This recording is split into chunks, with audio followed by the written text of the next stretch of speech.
There's no doubt President Trump has always been the hardest working man in politics. I think that's been proven over the past week. This president has again signed more than 300 executive orders. He's taken historic action. I gaggled aboard Air Force One to mark the first 100 days of this administration, 4 p.m. last Friday, or first 100 hours rather. And this president did more in the first 100 hours than the previous president did in the first 100 days. So President Trump, I think you can all expect for him to continue to work at this breakneck speed, so I hope you're all ready to work very hard. I know that we are. Zeke Miller. Thanks, Karoline. A question that we've asked your predecessors of both parties in this job.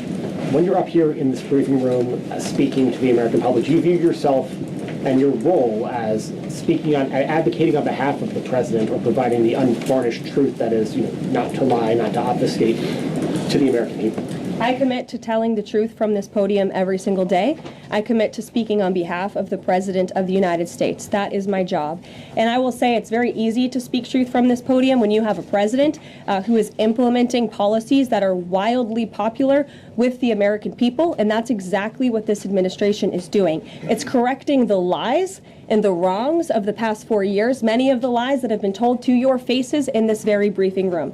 I will not do that. But since you brought up truth, Zeke, I would like to point out, while I vowed to provide the truth from this podium, we ask that all of you in this room hold yourselves to that same standard. We know for a fact there have been lies that have been pushed by many legacy media outlets in this country about this president, about his family, and we will not accept that. We will call you out when we feel that your reporting is wrong or there is misinformation about this White House. So yes, I will hold myself to the truth, and I expect everyone in this room to do the same. And Karoline, just on a substantive question, yesterday the White House Office of Management and Budget directed across the board freeze, with some exceptions for individual assistance, we understand, to federal grants. It's caused a lot of confusion around the country among Head Start providers, among providers services to homeless veterans, Medicaid providers, states saying they're having trouble accessing the portal.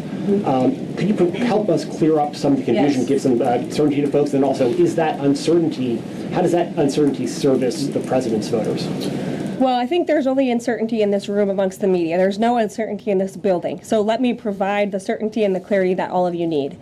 This is not a blanket pause on federal assistance and grant programs from the Trump administration.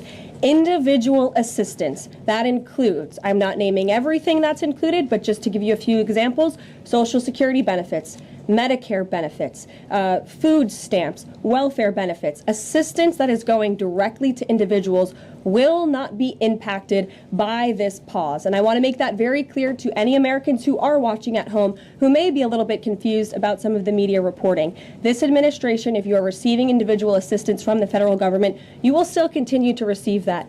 However, it is the responsibility of this president and this administration to be good stewards of taxpayer dollars. That is something that President Trump campaigned on. That's why he has launched DOGE, the Department of Government Efficiency, who is working alongside OMB. And that's why OMB sent out this memo last night, because the president signed an executive order directing OMB to do just this. And the reason for this is to ensure that every penny that is going out is not conflicting with the executive orders and actions that this president has taken. So what does this pause mean? It means no more funding for illegal DEI programs. It means no more funding for the Green New scam that has cost American taxpayers tens of billions of dollars. It means no more funding for transgenderism and wokeness across our federal bureaucracy and agencies. No more funding for Green New Deal social engineering policies. Again, people who are receiving individual assistance, you will continue to receive that. And President Trump is looking out for you by issuing this pause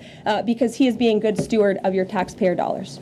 Hi, this is Sharon reporting from Bad News Media. Thanks for subscribing to our channel and giving us a thumbs up. We really appreciate your support. Please feel free to leave us a comment and share this video with your friends. Thank you.